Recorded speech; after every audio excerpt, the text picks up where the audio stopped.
না খায়া না হলে থাকি, দিন পাইয়া না খায়া থাকি। আমার একটা এতিম নাতি, মা নাই বাবা নাই, এর হলে চলিল। মানুষের দুয়ারে পইরা থাকি, কি করুম? কাছে দাঁড়াইলে কে দিব?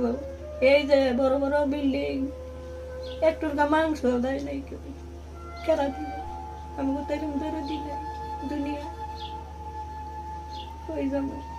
নাতিটার লইয়া যাওয়ার জায়গা নাই, কিচ্ছু নাই, একটা পরনের কাপড় নাই, দিনও খাই না খাইয়া থাকি। কই পাবো ভাত? নাতিটা ভাতের লেগে কান্দে, পারি না লেখাপড়া খরচ দিতে, দুনিয়ার কষ্ট করে। এমন দরদি কে আছে আমার দুনিয়া? কেউ নেই। বড় বড় বিল্ডিং, বাড়ি গাড়ি, এরা যদি একটু সাহায্য করতাম আরে, তাহলে তো আমি একটু পাইতাম, খাইতাম। তাও নাই। এরম জগতে কে আছে তোর? দিনকে দিন না খেয়ে থাকি, কেউই দেয় না, কই যাবো? আর আমি তো কাম করতাম না, বুড়া মানুষ, শ্বাসকষ্টের মানুষ। আল্লাহ দয়া করে, আল্লাহ।